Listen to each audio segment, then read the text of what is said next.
Kami dari kelompok 2 dari Etnografi Papua, kami ingin mempresentasikan dan menjelaskan tugas tentang etnografi Papua, dan kami mengambil suku di wilayah adat Animha tentang Marin Anim. Yuk simak videonya.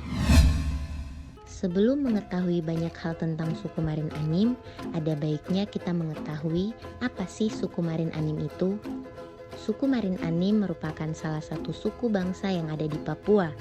Suku ini dikenal sebagai suku yang sangat terkenal dengan seni ukir dan seni kainnya. Suku Marin Anim juga dikenal sebagai suku yang hidup di wilayah pesisir selatan Papua, khususnya di wilayah Animha.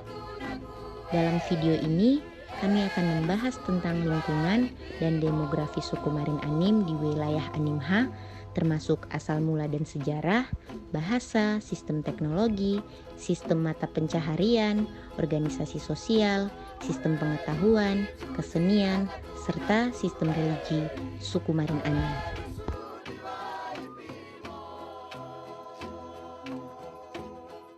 Suku Marin Anim mendiami dataran luas di Papua Barat bagian selatan, mulai dari Selat Muli atau Selat Mariane, sampai ke daerah perbatasan Indonesia dengan Papua Nugini. Sebagian dari mereka tersebar pula di sekitar daerah aliran sungai Buraka, Dian, Eli, Kumbe, dan Maro. Daerah tersebut berada dalam wilayah Kecamatan Okaba, Merauke, sebagian Kecamatan Kimam, dan Muting di Kabupaten Merauke, Provinsi Papua Barat. Nah, setelah mengetahui lokasi, lingkungan alam, dan demografi dari suku Marin Anim ini, kita akan memasuki sejarah dan bahasa dari suku Marin Anim. Sejarah suku Marin Anim dapat ditilik dari hasil penelitian arkeologi di wilayah Merauke, Papua. Dari penelitian ini diketahui bahwa suku Marin Anim telah tinggal di wilayah pesisir selatan Papua sejak 3.500 tahun yang lalu. Mereka hidup sebagai kelompok nelayan dan berburu di hutan. Suku Marin Anim memiliki kebudayaan yang unik. Di antaranya adalah adanya praktik perang suku dan tradisi mengambil kepala musuh sebagai simbol kemenangan. Namun, praktik ini telah dilarang oleh pemerintah Indonesia sejak masa penjajahan Belanda. Sejak abad ke-19, suku Marin Anim mulai berhubungan dengan orang Belanda yang datang ke wilayah ini untuk menjajah. Sebelumnya, suku Marin Anim hidup secara mandiri dengan berpindah-pindah tempat untuk mencari sumber makanan. Namun, hubungan dengan Belanda membawa dampak positif dan negatif bagi suku Marin Anim. Pada satu sisi, Belanda membawa teknologi modern seperti pembangunan jalan, jembatan, dan rumah sakit. Namun, di sisi lain, Belanda juga memaksa suku Marin Anim untuk bekerja sebagai tenaga kerja paksa di perkebunan.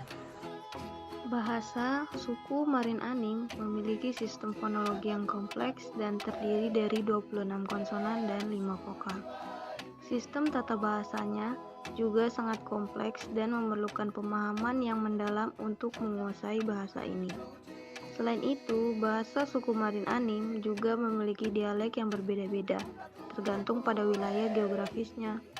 Bahasa ini dapat dibagi lagi menjadi beberapa dialek, yaitu dialek Imaz, dialek Sangase, dan dialek Gawir. Ahli bahasa mengklaim bahwa bahasa ini memiliki kesamaan dengan bahasa di daerah tengah Sungai Fly di Papua Nugini, yaitu bahasa J Anim, dan bahasa Kepulauan Kiwai di selatan Torres. Suku Marin Anim yang bermukim di wilayah Papua Indonesia hidup dalam lingkungan yang beragam dan memiliki banyak sumber daya alam yang tersedia di sekitarnya. Oleh karena itu, teknologi yang digunakan oleh suku Marin Anim didasarkan pada pemanfaatan sumber daya alam yang ada di lingkungan mereka. Seperti salah satu kegiatan utama mereka, yaitu pertanian dan menghasilkan berbagai barang seperti emas, peralatan rumah tangga, dan juga senjata. Secara umum, teknologi yang digunakan oleh suku Marin Anim masih sederhana dan bergantung pada bahan-bahan alami yang tersedia di lingkungan mereka, sehingga masyarakat Marin Anim secara tradisional mengandalkan hutan dan rawa-rawa sebagai sumber penghidupan mereka. Lanjut pada organisasi sosial suku Marin Anim. Suku Marin Anim memiliki sistem organisasi sosial yang kompleks dan terdiri dari beberapa lapis. yaitu kelompok keluarga, kelompok komunitas, kelompok lembaga adat, dan kelompok pemerintah yang memiliki tanggung jawab yang berbeda-beda di setiap kelompok. Sekarang kita masuk pada sistem pengetahuan. Beberapa orang Marin Anim masih dikenal dengan suku bangsa Pengayu. Pria memainkan peran yang sangat penting dalam kehidupan sehari-hari. Dalam peradaban kuno ini, mereka mengembangkan senjata untuk perang dan berburu, seperti busur bambu, panah tebu, tombak, dan gada dari kayu, kapak batu, dan perahu panjang sekitar 15 meter yang digayung sambil berdiri. Alat-alat penikam dan pemotong berasal dari tulang atau kerang. Suku Marin memasak dengan menggunakan tabung bambu atau panas batu. Kesenian dan sistem religi. Kesenian di Papua pada dasarnya tidak bisa dipisahkan dari sistem religi mereka, karena dalam penyelenggaraannya, upacara agama tradisional, di situ pula ditampilkan seni sebagai bagian yang tidak terpisahkan dari upacara tersebut. Kesenian tradisional suku Marin biasa dilakukan untuk menyambut orang besar seperti bupati dan pastor.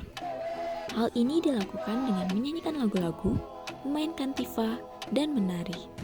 Poin-poin yang dapat kita ambil dari beberapa penjelasan di atas adalah untuk menjaga kesejahteraan masyarakat, maka hal-hal yang perlu diperhatikan yaitu dengan melindungi lingkungan alam.